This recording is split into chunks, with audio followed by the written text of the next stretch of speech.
147th President of the United States, Donald J. Trump.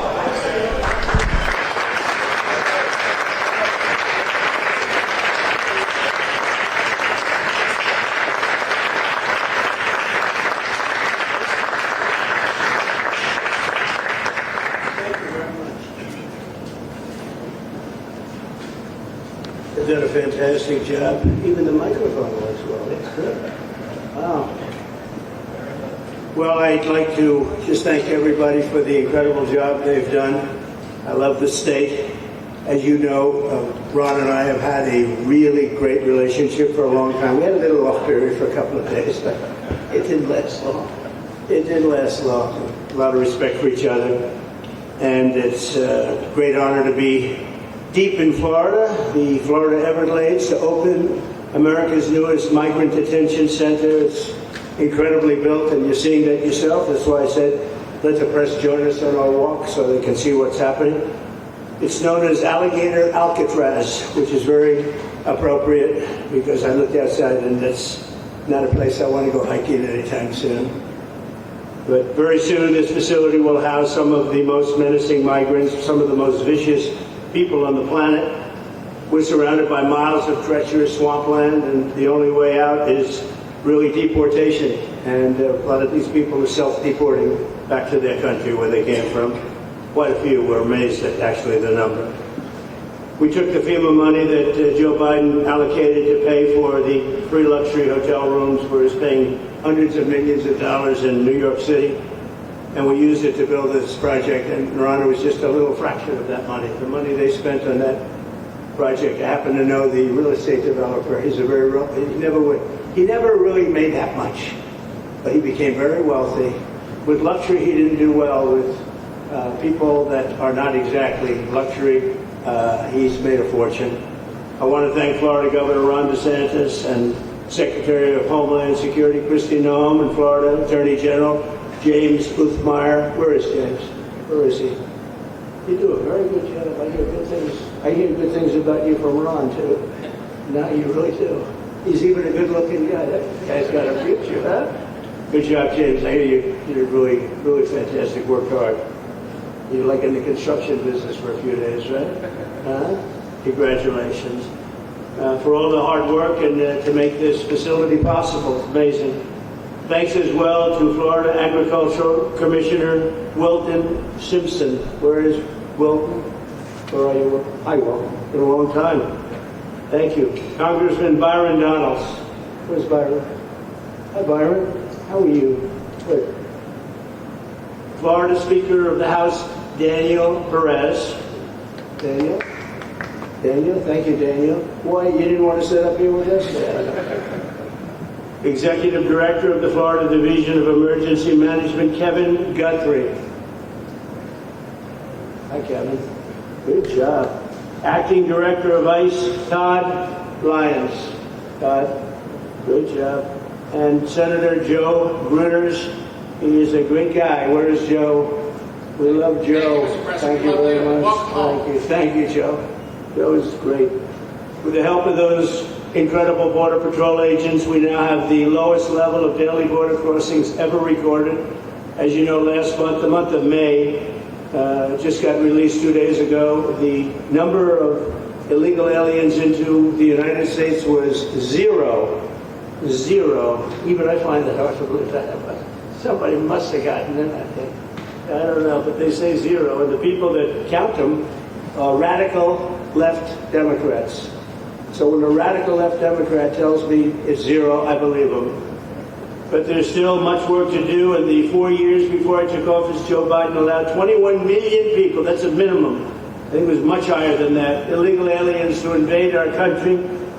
He invaded our country just like a military would invade. It's tougher because they don't wear uniforms. You don't know who they are. More than the populations of New York City, Los Angeles, Chicago, Houston, Phoenix, and Philadelphia combined. That's what came into our country from prisons, from mental institutions, from street gangs, drug dealers. Disgusting. This enormous country-destroying invasion has swamped communities nationwide with massive crime, crippling costs, and burdens far beyond what any nation could withstand. No nation could withstand what we did. And we're in the process of doing it, but we have some great people doing it now, and you see them up here with me. But it's, I'd call it like an unforced era. It's sort of like men and women's sports. It's sort of like transgender for everybody. How could they have done this to our country? And we're never going to forget it. Last year, 15% of all the hotel rooms in New York City were used to house illegal aliens at costs set. They never got for luxury. They never got this much for luxury people coming in from the wealthiest places on earth. They made more money with the illegal immigrants, with many rooms costing more than $300 a night, 6 times the rent of a typical American family. In Denver, Colorado, the city was forced to cut $10 million from its police and fire department budget as part of a $90 million plan to house illegal aliens. And it's a population that's growing and growing and destroying Denver and growing. And again, it's destroying Denver. And it's destroying many other cities too. Likewise, one of the city's largest hospital system is drowning in unpaid medical bills, unpaid in the billions, after their emergency rooms were flooded with tens of thousands of illegals, leading to the closure of critical services. And these are really critical services. They can't even keep them open for American patients.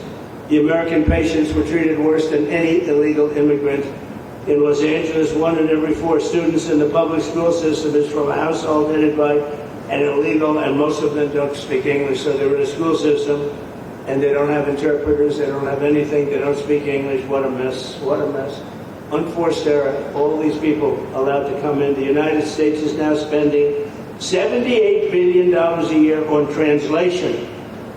Okay, think of that, $78 billion a year on translation, and smaller numbers on special education programs for non-English speakers in our public schools. So $78 billion, I think that's not a mistake. I would say $1 million maybe, hundreds of thousands of dollars, $78 billion, Joe, on translators and non-English speaking work. Federal government, the Justice Department, it's more than twice the cost of maintaining the United States Justice Department while we're spending on translation and other things to help. In total, the average illegal alien costs American taxpayers an estimated $70,000. That's each. $70,000. I think that number is even lower. If you care about balancing the budget, the single most impactful step we can take is to fully reverse the Biden migration invasion. One of the worst invasions we've ever had. We've never had an invasion like this. We've had invasions, but we've taken care of them. We've never had an invasion like this, and it's with us. And we have some very bad people out there looking to do big harm. That's why the One Big Beautiful Bill includes funding for 3,000 new Border Patrol officers and 10,000 new ICE agents. And I've gotten to know the Border Patrol and ICE very well. Unlike Kamala, she was the border czar, but she never saw the border. She never made one phone call. She was some border czar. She would have been some president. Probably would have been slightly better than Biden, though. I had to run against both of them, you know? The one guy, it's like a fighter. You knock out the one guy who's doing badly, then they put somebody else in, but fortunately she was a stiff also. Otherwise I would have been very angry. I would have been extremely angry. The heroes of ICE will also help round up and remove members of the savage drug cartels which are coming back into our country.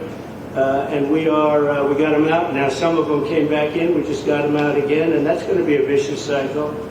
But these are foreign gangs here, horrendous people, killers, that have infiltrated our territory, including 8 which we have designated as foreign terrorist organizations, which gives us a lot more power for speed and getting them out much easier.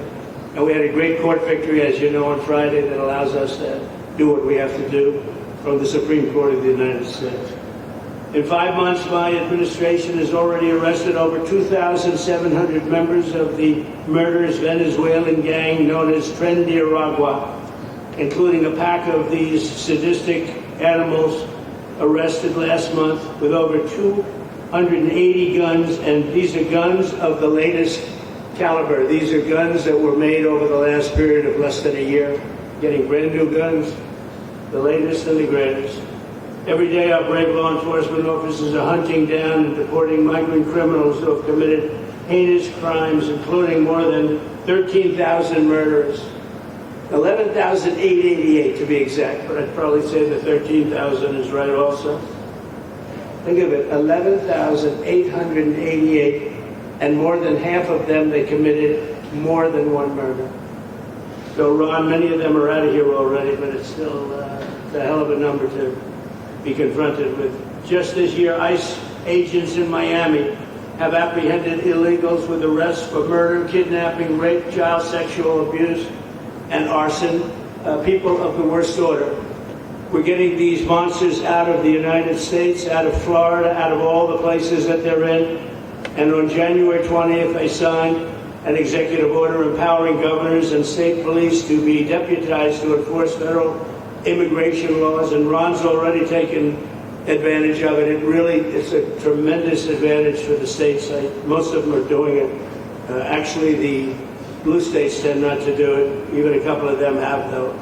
And I want to express my tremendous thanks to the state of Florida for embracing this opportunity and being a true partner. They've worked so well with the federal government. It's been just a beautiful, beautiful partnership. So, Ron, I'd like to thank you personally. You are my friend, and you'll always be my friend. And we may have some skirmishes even in the future. I doubt it, but we'll always come back because we just seem to, we have blood that seems to match pretty well. We have a relationship that's been a very strong one for a long period of time, and I appreciate it, very much appreciate it.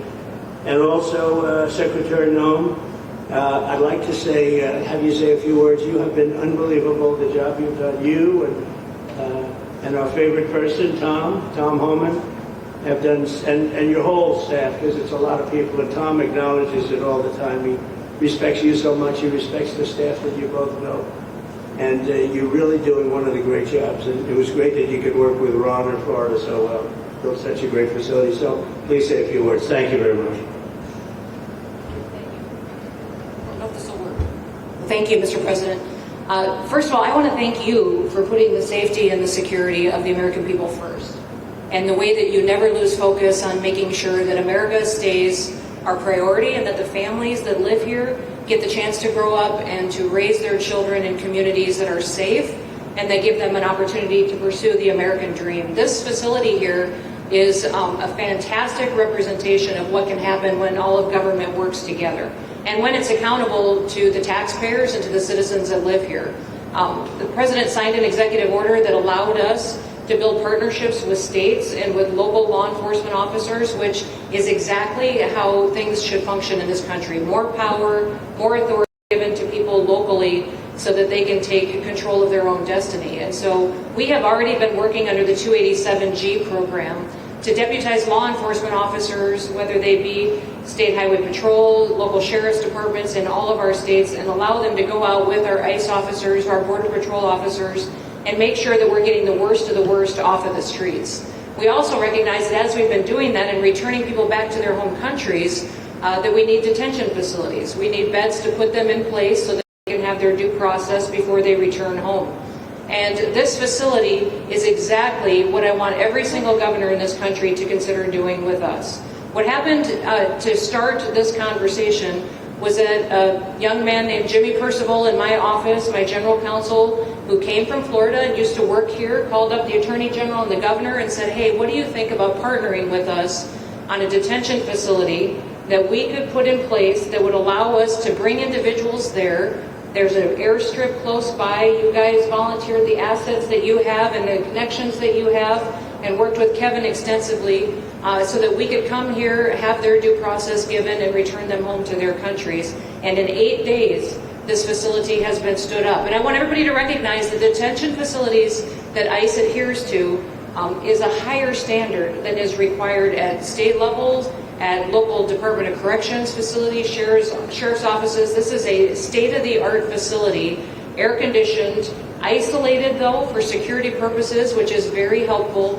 And I appreciate so many people being willing to work together to make a project like this happen. Right here on this location, we'll have about 3,000 beds. Other location will have another 2,000 beds that will allow us to bring individuals across the country that we are bringing in and incarcerating for violating our laws, and immediately get them out of the country as soon as we possibly can. It's exactly what we need to be perpetuating in other states. And what I would say is, I want all of you to notice these flyers that we've got. Everybody who sees these flyers, or anybody who sees these news clips, should know you can still go home on your own.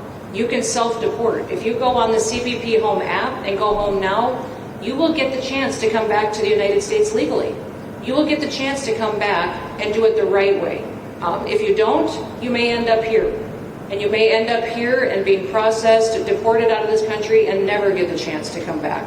That is the consequences of breaking the law in the United States of America. Listen, our job is to uphold the law. This is a country of laws. We have a border now, and because we have a president that cares and recognizes that we need to be a nation of borders and a nation that upholds the law. If you break the law, there's consequences. We will deport you, and you will never get to be a United States citizen. You'll never even get to come back here and work and to pursue the American dream. But if you decide you want to go home now, go home. And we'll help facilitate it. We'll buy your plane ticket. We'll get you there. In fact, I just got back from Panama, Costa Rica, Guatemala, Honduras. Those countries are excited to get their citizens home.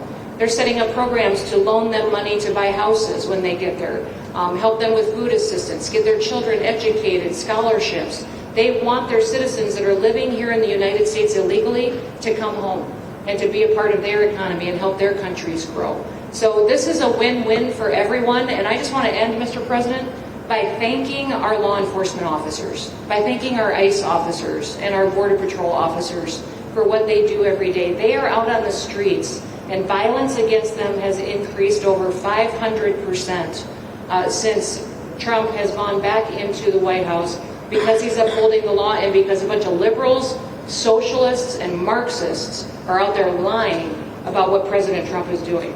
President Trump is upholding freedom by what he is doing. The freedom to live safely in this country and to do things legally and to have justice.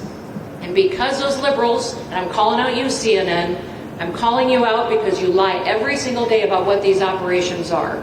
We are going after murderers and rapists and traffickers and drug dealers and getting them off the streets and getting them out of this country because Joe Biden let the worst of the worst come in here. The other day I was talking to some marshals that have been partnering with ICE. They said that they had detained a cannibal and put him on a plane to take him home, and while they had him in his seat, he started to eat himself. And they had to get him off and give him medical attention. These are the kind of deranged individuals that are on our streets in America that we're trying to target and get out of our country because they are so deranged they don't belong here. And they shouldn't be walking the streets with our children.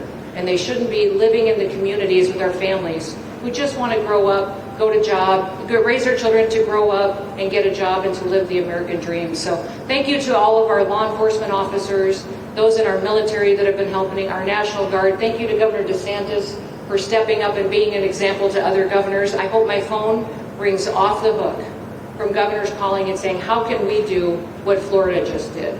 How can we do exactly what they did? Because we need this big, beautiful bill. We absolutely have to have this big, beautiful bill that has the funding so that we can continue this operation and we can get those bad criminals off of our streets and have the officers to do it so that when they go out on an operation, somebody's got their back. Somebody's got their back, they can do it safely, and they can go home to their families at night too. So this bill needs to pass through Congress so we have the resources at the Department of Homeland Security to make sure that our homeland truly is secure. And Mr. President, thank you for Stephen Miller. I just want to thank you for him. This guy calls me night and day and tells me all of his wise advice and wisdom, but he's a rock star because he loves this country and he's passionate about making sure that nobody is prioritized over an American citizen. We love everybody. We do. We love everybody. Not everybody. But, well, a lot of but we shouldn't be putting people illegally above citizens. We should be making sure that we do things right, and that's what America has always stood for, and we're an example to the rest of the world because we do it right. So, Mr. President, you surround yourself with great people, and I think that's because everybody wants to work for the greatest president that the United States has ever had, and that's President Donald J. Trump. So thank you, sir. Thank you. thank you very much. And I have to say that, when Christie's name was put before me by Tom Homan, by the way, because I wanted him for the border, and somehow I thought that was going to be good in that sort. But he didn't want the upper job, and I said, who do you recommend? Christy Noem. I said, oh, are you kidding? She's great, but she's such a fine, elegant person. He said, sir, she's tough as hell. I said, are you sure? You are tough as hell, I tell you, and you do it in a very nice way, but you are, if you ever saw her ride a horse, she rides that horse like she should be in the rodeo. She's like an unbelievable horse person, and you've done a fantastic job, and Steve Miller would even agree to that. He likes nobody, by the way. I don't think he likes anybody. And another one we like is Ron. And Ron, would you say a few words, please? Sure. Well, thank you, Mr. President. Welcome back to Florida. And I think this is the first time you've been back since the events of a couple weeks. So just let me say, as somebody that was serving on active duty in Iraq back in the day, we witnessed the number of our troops that were killed or wounded by the Iranians. We know that they're a militant Islamic regime that was hell-bent on getting nuclear weapons, and under Joe Biden, they were about to get nuclear weapons. And because of your strong actions, those dreams and those ambitions have been reduced to rubble. And I thank you. I know a lot of veterans thank you, and people in Florida really thank you for stepping up and really making a strong, tough, but strong decision. I think we're much safer as a result of that. Now, on the immigration, I think President Trump's election represented the chance for us to finally solve this illegal immigration and border problem once and for all. I knew he was going to do the border, although he did it very quickly and very thoroughly. I think that no one can say that that's been anything but a spectacular success. But then we have the issue of Biden let in how many millions of people? And you had millions that had been in over decades previous to that. You can't have a country if you don't have respect for the rule of law. You can't have a country if foreigners get to decide who comes in. No, we, the American people, make that decision, who's allowed or not allowed to come into our country. We've seen Europe be overrun by open borders, so we're not going to let that happen here. So when President got elected, I knew that the states had an important role to play in facilitating this really, really historic mission.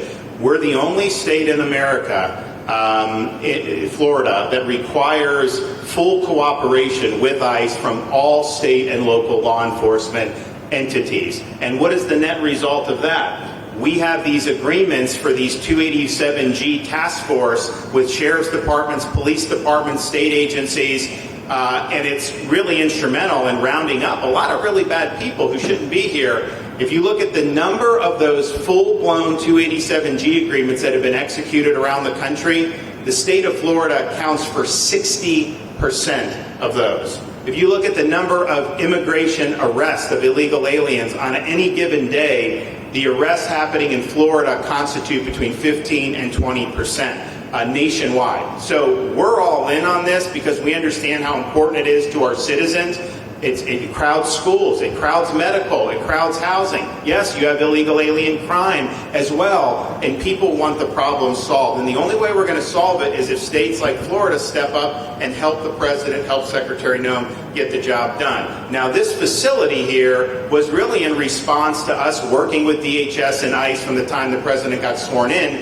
And the number one thing they kept coming back to was, Biden decimated the agency. I mean, let's just be clear. You could have illegals in Florida. Biden would just release them. Even when they had notices or they had orders to be removed, Biden wouldn't send them back. So their interior enforcement collapsed under Biden. So they're building it back up. But they're like, we need detention space in order to be able to bring about more deportations. And so what we have here can hold 3,000 now. We have 2,000 facility up at Camp Landing that we're going to be open, which is our National Guard site. But think about what you have here. They come here, say they already or been ordered to be deported. You drive them 2,000 feet to the runway, and then they're gone. It's a one-stop shop. And this airport that's been here for a long time is the perfectly secure location. It's going to make a big difference. And let me just thank everyone who was involved. We got the call from DHS a little bit more than a week ago. And here we are 8 days later with this facility open. And as soon as Air Force One departs,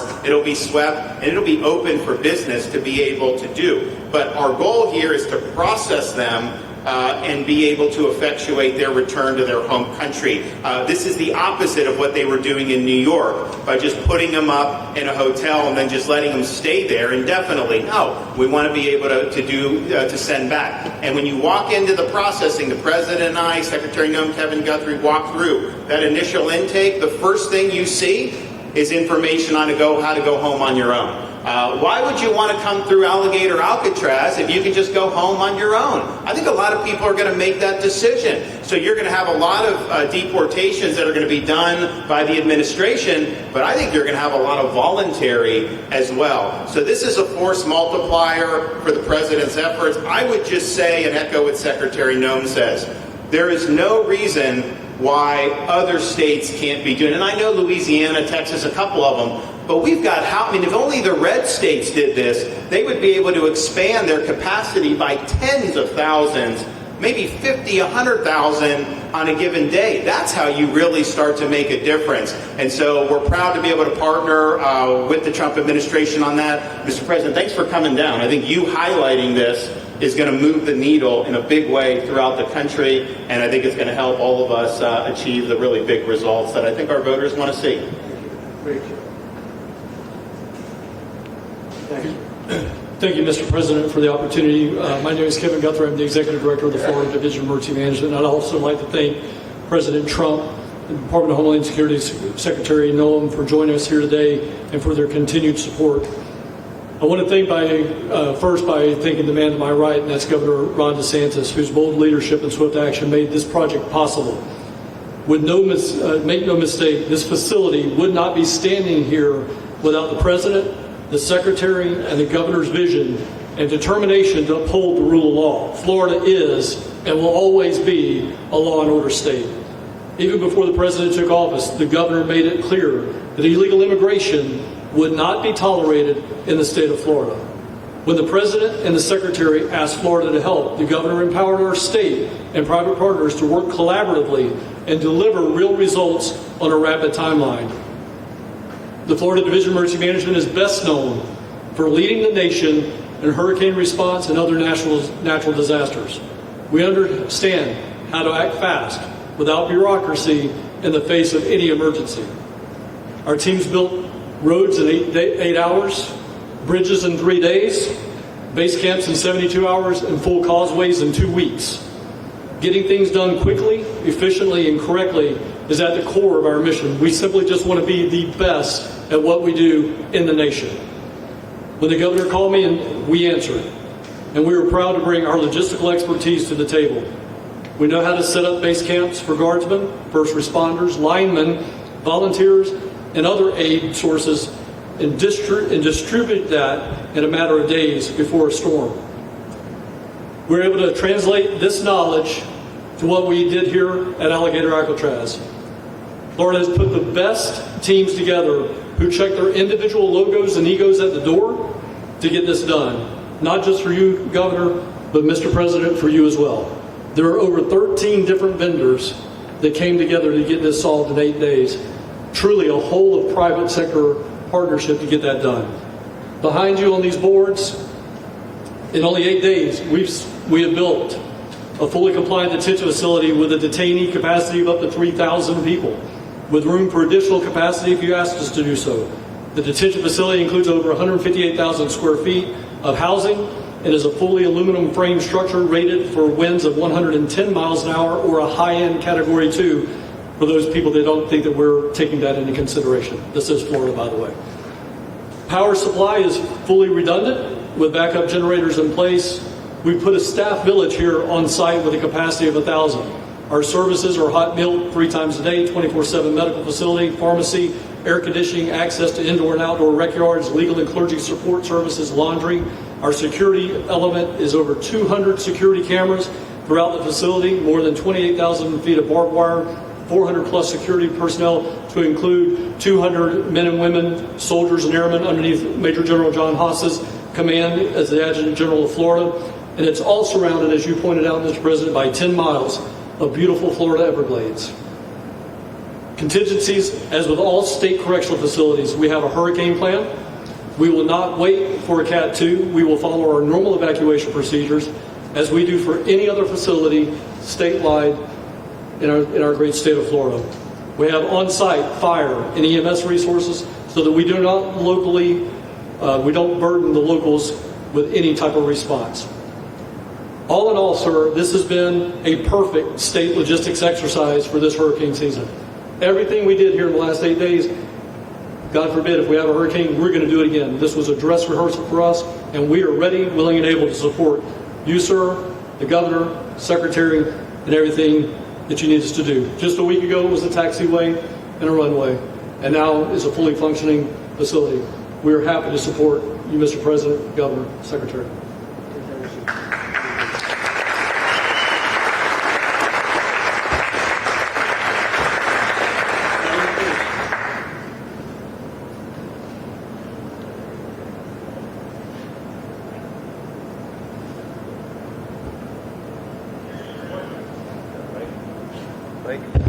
There we go. First of all, Mr. President, we all have to thank you for your leadership and for the mandate that the American people gave you to finally secure our borders and to deport criminal illegal aliens and long-standing illegal aliens out of the United States. That is a mandate given to you by the American people. I know Secretary Noem, Stephen Miller, Governor DeSantis, myself, on behalf of the other members of Congress in the Senate, and of course here in Florida, we are behind you 100% in that mission. To the Governor, I really appreciate you and commend you for your leadership on this, taking swift, decisive action to building this facility. One of the things that has occurred because of the work you did earlier this year with the legislature is that our sheriffs are out there every single day. They are arresting these criminal aliens in our streets, and they're seeing some backlog in their jails. So this facility primarily goes to address some of that backlog and then to help us fulfill the mission that the President has led us to. So Governor, thank you for your leadership and thank you for your decisive action on this. It really does mean a lot to all the people of Florida, of course the people of the 19th Congressional District. Secretary Noem, I mean, what can I say? The President's right, you're double tough. So we appreciate all your leadership. You and Tom Homan have been doing a great job. And I'm actually going back to D.C. after this because we have to vote on one big, beautiful bill in the House. We have to get that to the President's desk so we can get you the resources that you need to fulfill the mission that the American people have asked us to do. I totally agree with what Mr. Guthrie has said. This is a logistical marvel when something like this occurs. We've seen Florida Department of Emergency Management answer the bell time and time again. The governor has said we need to accomplish this, and DEM gets that job done. And we had a side conversation about, I know there were some concerns. People were like, well, what happens if a hurricane comes? What happens if this happens? And I looked at Kevin Guthrie and I said, you already have a plan, don't you? And he goes, of course we have a plan. You know that we do. This is what Florida does, Mr. President. And so I want to commend you for your leadership and your vision on this. Governor, thank you for all that you've done with your vision and determination. Secretary Noem, we're going to get the bill done so you get the resources you need. See you, sir. Mr. President, good news. The big, beautiful bill just passed. Oh, thank you. Wow. Thank you. You know, I'm waiting, listening to these wonderful words, and they are music to my ears, but I was also wondering how we're doing, because I know this is prime time. It shows that I care about you, because I'm here, and I probably should be there, but we do care. Thank you very much. James, please. We're all happy now, James. Yeah. Well, I can speak on behalf of all of our sheriffs, state law enforcement, our police chiefs. We are going to continue to make arrests, our pedals to the metal, as many as we can. We want to fill this place up. The governor and Kevin have shown they can build bridges in 3 days, so why not some detention facilities? Hopefully there's more to come. And you really kind of were the inspiration for this. We like the idea of reopening the original Alcatraz. I don't know if that can happen or not, but we thought, hey, we've got our own natural Alcatraz in the middle of the Everglades. Great runway, great perimeter, so let's make it happen. In Florida, we walk the walk, and we will deliver for all of you. Thank you. Well, I heard you were responsible for the locational pick, and you cannot have picked a better location. I said, whoever the hell made this choice, I know you're taking a little heat from some environmental groups, but I take it all the time. That's an honor. But I heard you were very responsible for that choice, and that was a big choice. Thank you very much. Great job, James. Thank you. We want to finish over here, and then we'll go over here. go back and celebrate the big beautiful bill that they just got passed. You sure that's right, right, Ryan? That's right. Vance had the tiebreaker. Wow, he's doing a good job. Wow. Mr. President, first of all, I just want to say how grateful we are that you're back here in your home state of Florida. You've been doing an amazing job, not only at our border, but around the world, keeping this country safe and Americans. We are grateful for your leadership. God had a plan for us, and it was Donald Trump. So thank you for that. As a member of the Immigration Board and as the Commissioner of Agriculture of this state, I've been happy to help lead with the governor and the rest of the cabinet on this issue. We're very proud Secretary Noem's here today and others to represent not only the United States in our efforts to make this commitment to keep our citizens safe, but we're going to continue in Florida to remove the barriers to have your vision come true of a safe United States. We're going to get these illegals, the illegal criminals out of this state, and we really appreciate you and your leadership in this effort. So thank you for being here. Thank you very much. You're doing a great job, too. Thank you. Thank you, Mr. President. Joe Gruters, State Senator. I'm a member of your Homeland Security Advisory Council, your Vice Chairman. Thank you for that appointment.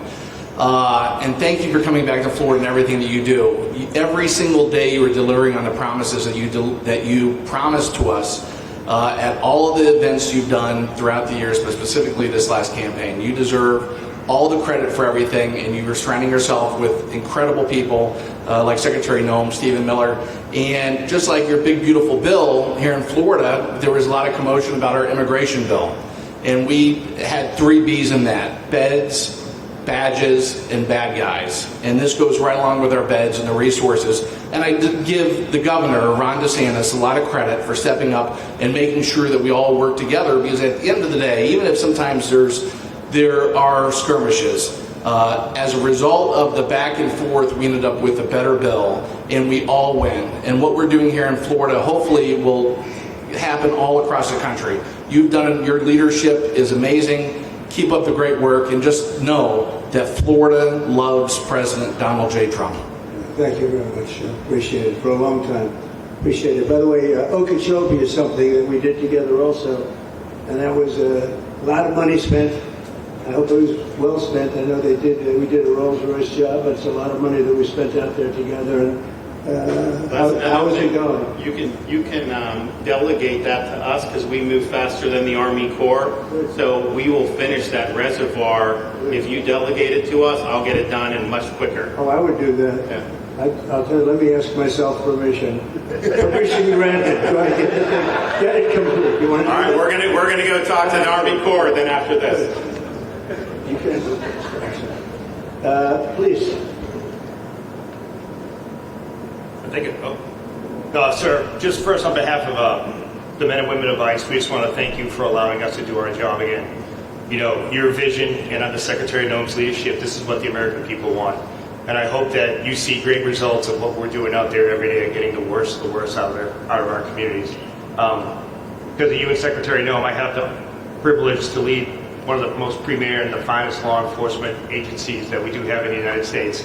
And the men and women of HSI and ERO Miami do incredible work, like you highlighted.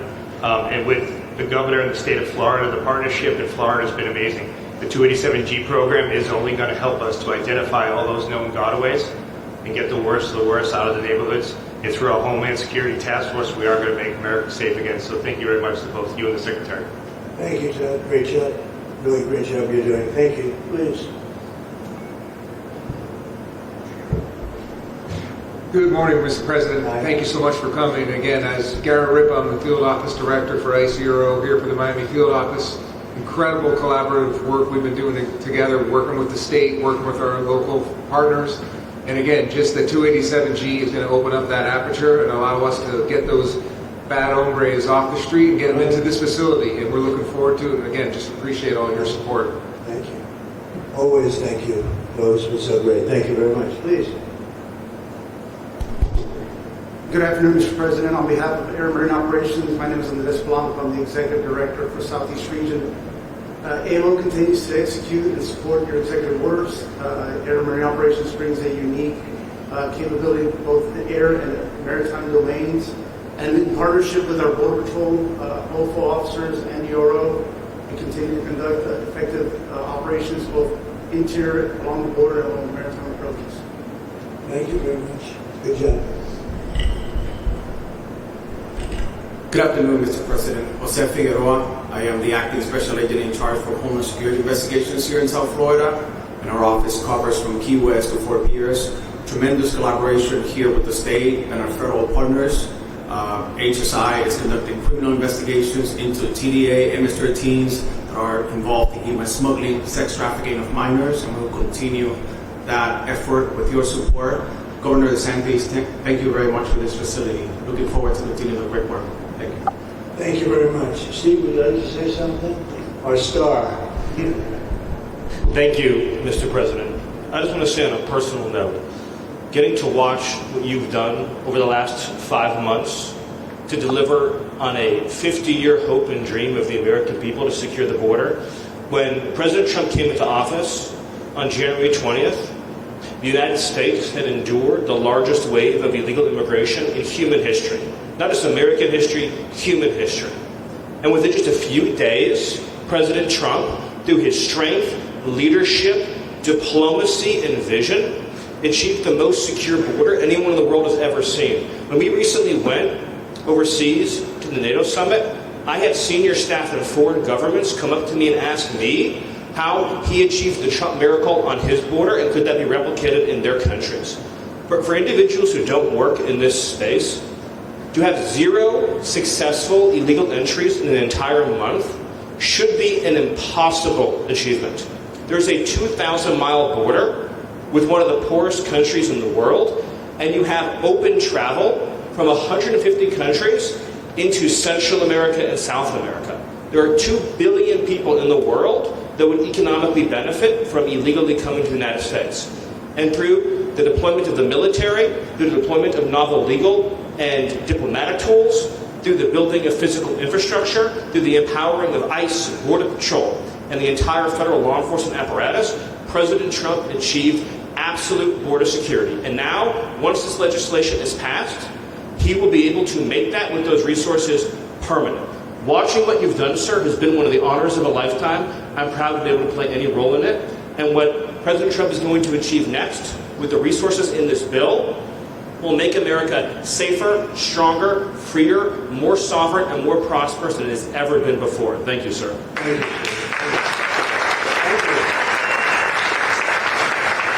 And the bill is going to be great for Iran. It's going to be great for Florida. There's a lot of set-asides for Florida, some of the things that you wanted to do. And so it's great news to hear that it was approved. Do you want to take a few questions, Ron? We'll take a few questions. Yeah, please, go ahead. Yeah. Thank you, Mr. President. Given the likelihood of the one big beautiful bill passing, and we look forward to the success of this facility here, how many more facilities like this do you feel that the country needs in order to enact your agenda of mass deportations? Well, I think we'd like to see them in many states, really, many states. This one, I know Ron's doing a second one, at least a second one, and probably a couple more. And, you know, at some point they might morph into a system where you're going to keep it for a long time. You know, it's not that far away from jails that take years to build and money is spent and wasted. And, you know, like the railway that they have in California that costs like 40 times more than it was supposed to cost. The same things happens with prisons. You look at this in a short period of time, Ron, James, and some of the people that really worked on it along with our people, and they did this in less than a week. And you look at it, it's incredible. The incredible thing is picking the site, because the site was one of the most natural sites. It might be as good as the real Alcatraz site. Well, that's a spooky one too, isn't it? That's a tough site. But so I really think it can last as long as they want to have it. I mean, you may morph this into, you know, your prison system, frankly, which I know you always need, unfortunately. I'd like to say, you know, a little controversial, but I couldn't care less. We have a lot of bad criminals that came into this country, and they came in stupidly. It was an unforced error. It was an incompetent president that allowed it to happen. It was an auto pen maybe that allowed it to happen, and it did happen. But we also have a lot of bad people that have been here for a long time. People that whack people over the head with a baseball bat from behind when they're not looking to kill them. People that night view when you're walking down the street. They're not new to our country. They're old to our country. Many of them were born in our country. I think we ought to get them the hell out of here too. If you want to know the truth. So maybe that'll be the next job that we'll work on together. But I think getting them out, we forget about them. We have some bad accidents in New York. They're not accidents. They were done very much on purpose. People being pushed into a subway just before it arrives, going 40 miles an hour. And they're 10 feet away from where the thing is, to get pushed right into the face of the subway train, get whacked and killed. These are sick people. I'd like to get them out of here too. Yeah, please, go ahead. White shirt, glasses. Julio Rosas, Blaze Media, sir. A couple months ago, I ran into former DHS Secretary Mayorkas, and I asked him a couple questions about his disastrous handling of the border. He didn't like my questions. But the number one question that I heard from people in responding to my video was, why hasn't he been arrested yet? Obviously you guys are cleaning up the mess that was made deliberately for the past 4 years, and so people want accountability. It's great to see that the border is secured, and it's great to see the state level cooperation. But I guess I would ask you, why hasn't he been held accountable, or anybody really? Pardons were given out by to many people that shouldn't have been given out. Like the Unselect Committee of Political Thugs was given a pardon because they destroyed all of the information from 2 years of hearings, and they should be arrested, but they were given pardons. Was he given a pardon, Mayorkas? Was he not? I don't believe so, sir. Well, I take a look at that one because what he did is it's beyond incompetence. Something had to be done. Now, with that being said, he took orders from other people. And he was really doing the orders, and you could say he was very loyal to them because it must have been very hard for him to stand up and sit up and talk about what he allowed to happen to this country and be serious about it. So he was given orders. If he wasn't given a pardon, I could see looking at that. Why don't you take a look at it, Chris? He was impeached, but yeah, it was just a fake impeachment. It was a fake impeachment. Why don't you take a look at it? I think he was so bad. They were all so bad. Look, it was the worst president in the history of our country. We've had some bad ones, but he was the worst president. But somebody told Mayorkas to do that, and he followed orders, but that doesn't necessarily hold him harmless. So take a look at it. Very good question, actually. Thank you. Mr. President? Mr. President? Yeah, please. Go ahead. Mr. President, you and the Secretary have both said that many people have self-deported since you came back into office. How many is many, and has the rate gone up? How do you see the tempo of that moving forward going on?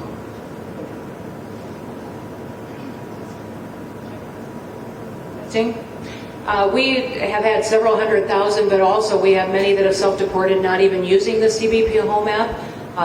When I have gone to these other countries to negotiate security agreements and information sharing on criminals, who's coming and going into their countries, they report that hundreds of thousands have come home that weren't on our radar, that they are coming home on their own and self-deporting because they want the chance to be able to go back to America someday. So we believe it's over 1 million, possibly more than that. I'm asking all of those countries for their information on what they have of individuals that may have returned home, that they have taking advantage of their programs to help them become a part of their civilization again too. So we know it's over 1 million, but we have to, I'm getting more information and that number will grow.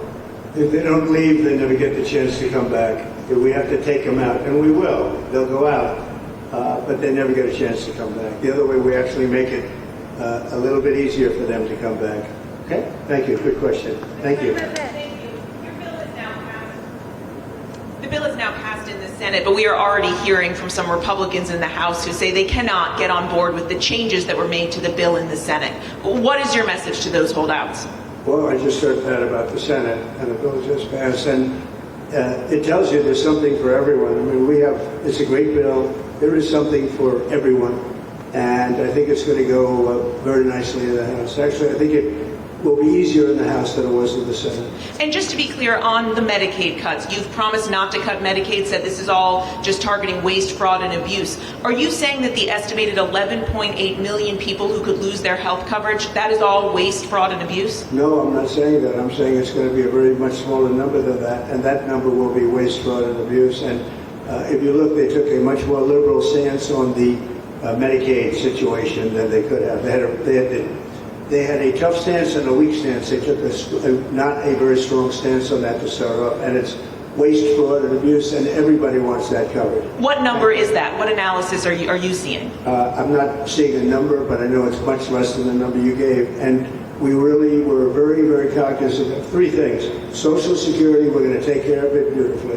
Medicare and Medicaid.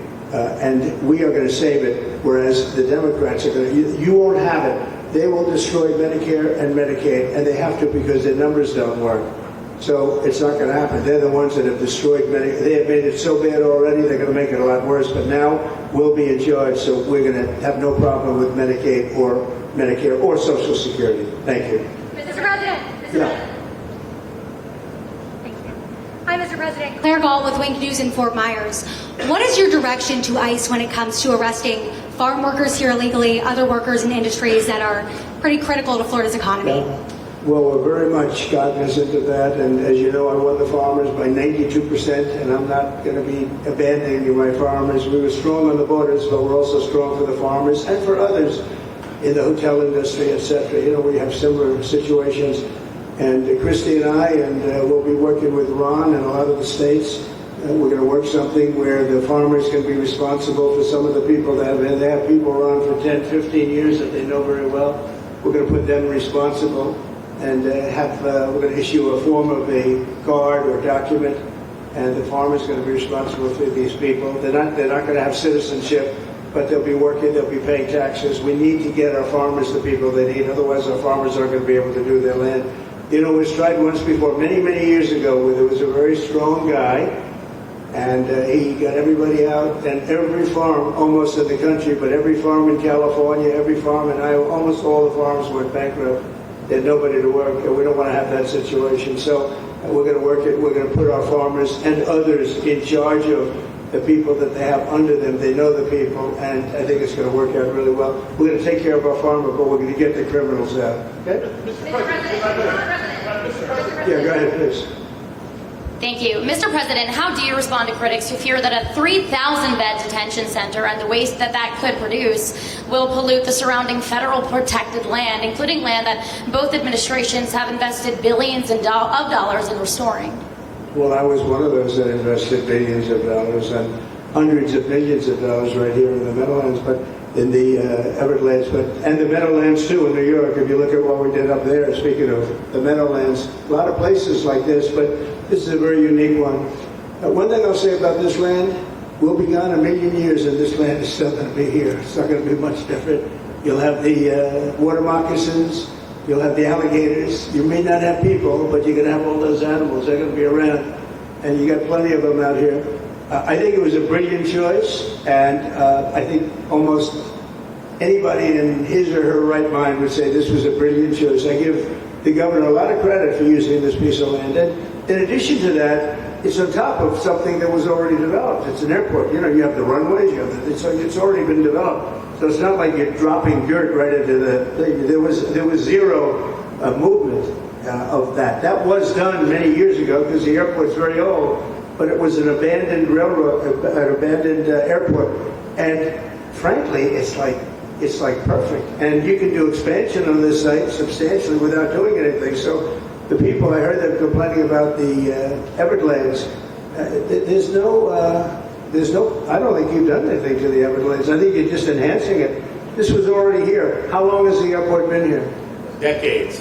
Many decades. Yeah. And they have, Kevin, all these guys, you know, have a waste plan, like the wastewater gets trucked out, potable water gets, literally, they have, even our DOT has put things up in case there's any seepage, which we don't. So you are literally doing this on concrete that's already here. So I don't think those are valid and even good faith criticisms, because it's not going to impact the Everglades at all. The President's been a champion, we've been a champion, really changed the game in Florida on it.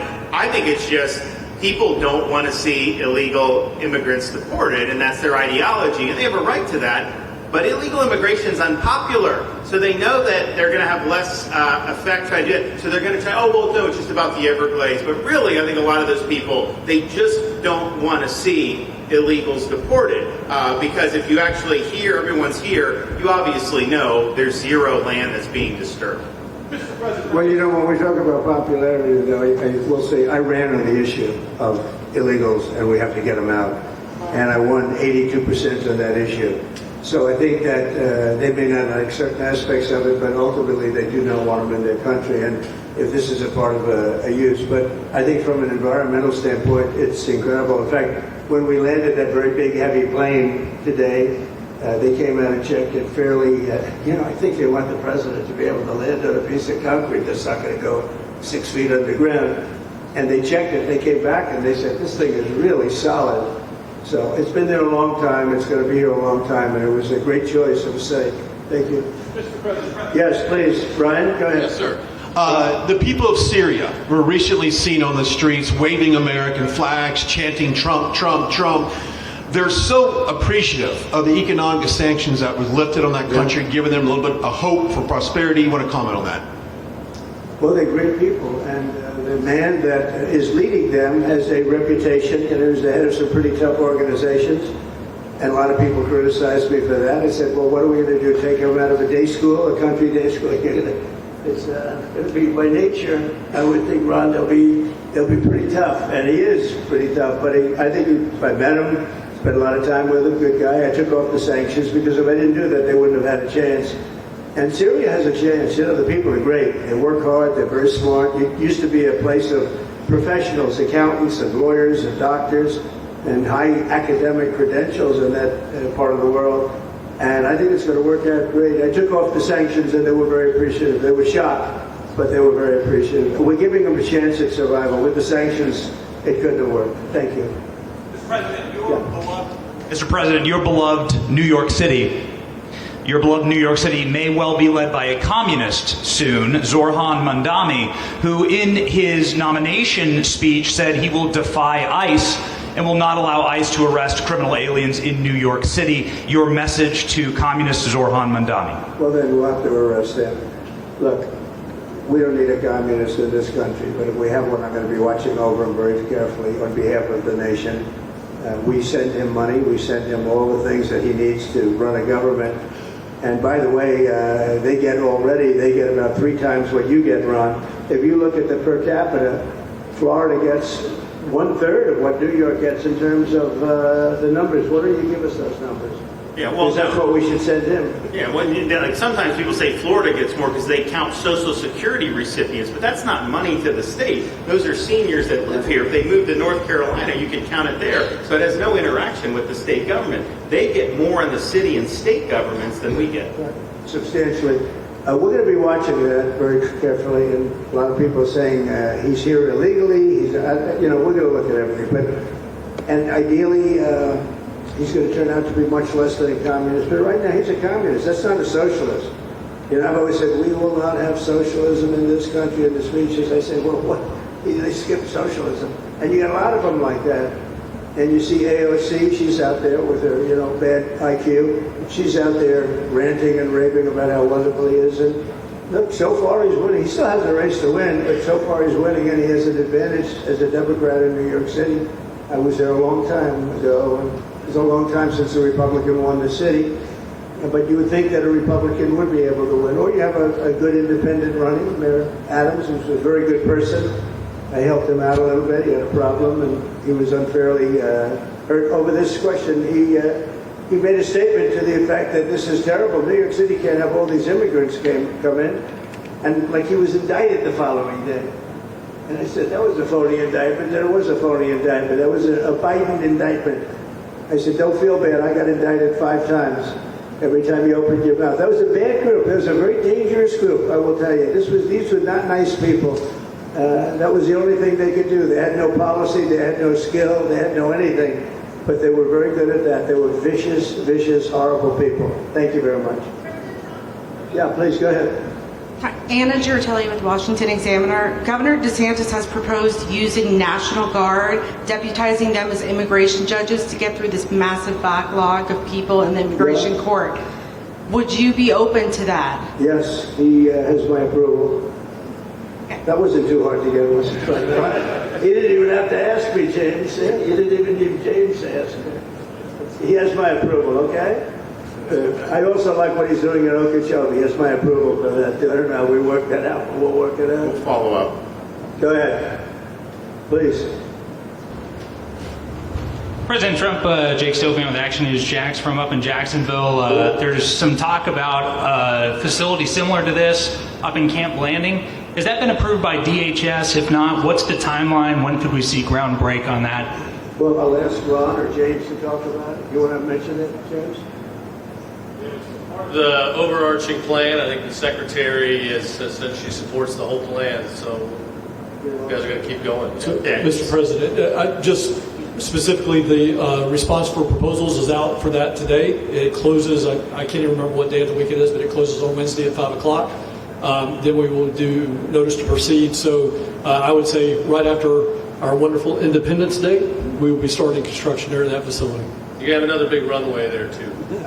Wow. Well, I love these runways. It's very convenient, I must say. Having a runway is a nice thing. Today you don't get runways approved. I will tell you, it's tough to get a runway. Although in the age of Trump, you get them approved fast. You know? We're approving massive electrical bins, whether you call them bins, but big electrical facilities for all of the factories of the AI that's coming in. They're going to build their own electric. They're going to be really, they're going to be made into electrical providers. They're going to have a lot left over. They'll put it into the grid. I think they're going to end up doing so much. They'll put it into the grid. Won't even cost anything from their standpoint. But so we have a lot of that happening. We get approvals fast. So, but I was just saying, runways are hard to get, but we'll get them now. But in the past, I would say over the past 30, 40 years, when you could get a runway, that was considered gold. Okay, please, go ahead. Go ahead. Sure.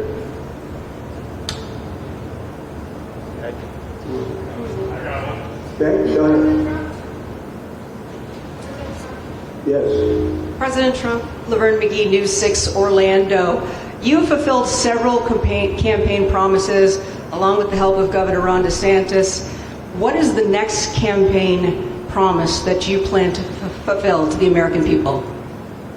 So, we have turned this country around in less than 6 months. And when I was away, and I was telling Ron, I was telling some others, I've said it a little publicly, I guess, but I met a lot of very important people. The King of Saudi Arabia, I was there 2 weeks ago, and Qatar, the leader of Qatar, who's great, and the leader of UAE, who's great. These are very substantial people, very smart people, and good people. And all three of them said essentially the same thing, along with many other people, because I just left NATO. We took it up to 5%. Nobody can believe that one around. That would be hard, but nobody believes that. What happened in NATO, over $1 trillion a year from like nothing. It was an honor. But every leader said that a year ago, this country was dead. They had no confidence in the United States. They really felt it was a dead country, and it was some bad things were going to happen. But they used the term, it was a dead country, and now they said you have the hottest country anywhere in the world. We're the hottest country in the world right now.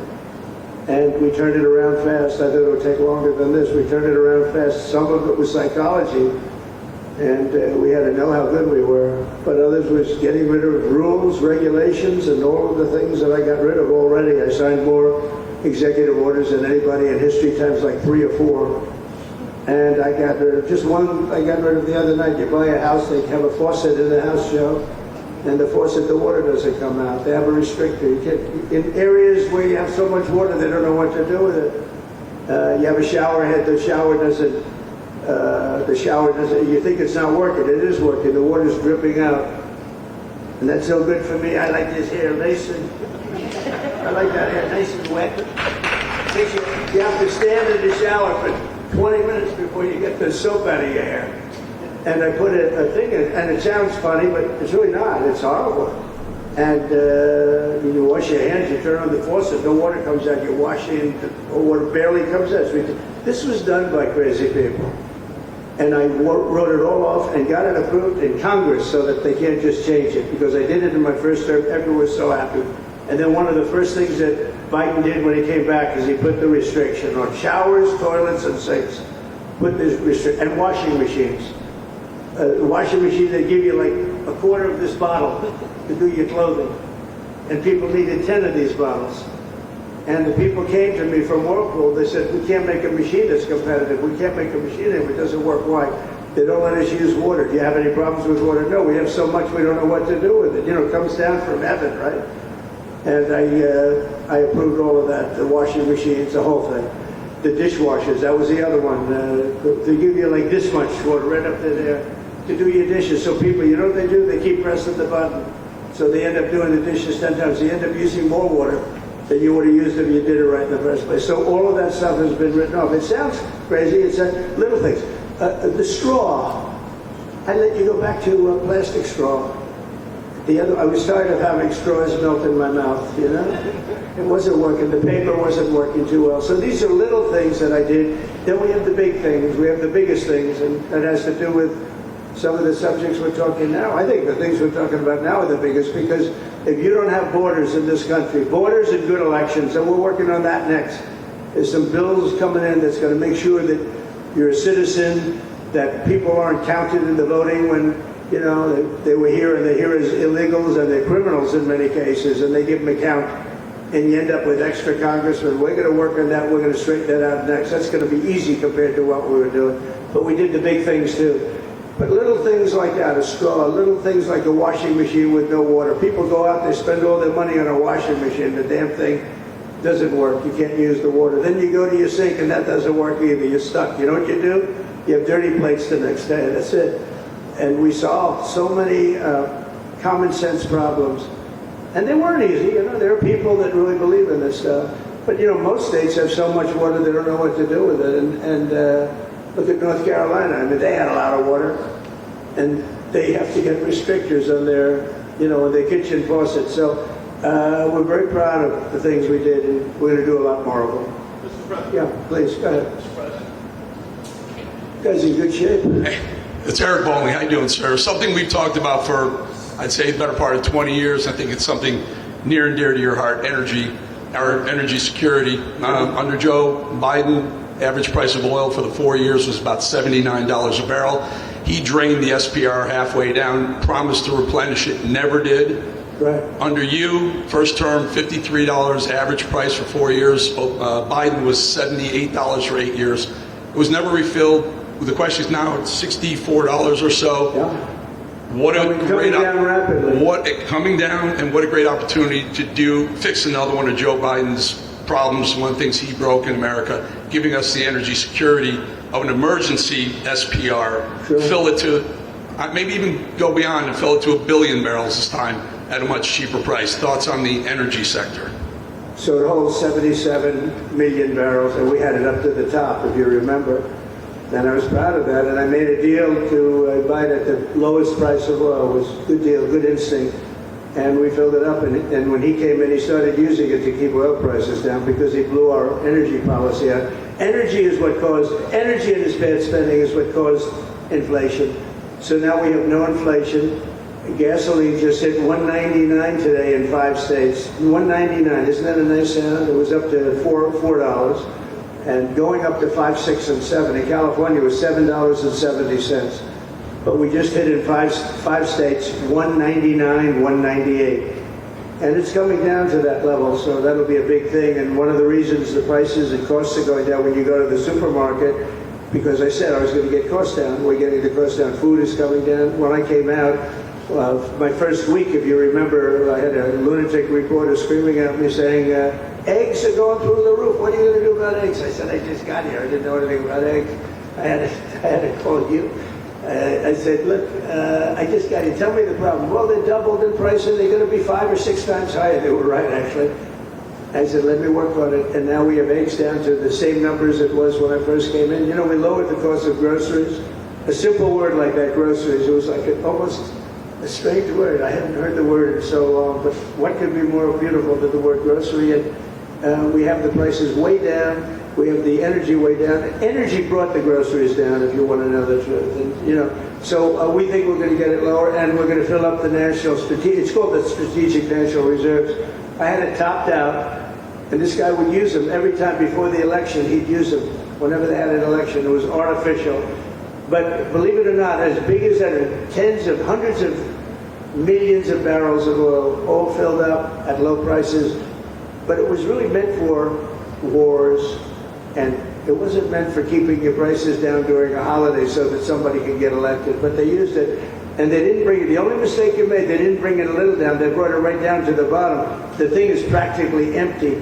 They never filled it up. They never spent 10 cents in filling it up. And we'll do that. When the market is right, we'll fill it up. I want to fill it up when the market is right. Thank you. How about one more question? Okay, please, in the back. Dana Marie McNichol, Fox News Channel. Mr. President, is there an expected time frame that detainees will spend here, days, weeks, months? And does that have anything to do with the immigration judges you just spoke about being trained and staffed here? When you say, what was the first part of your question?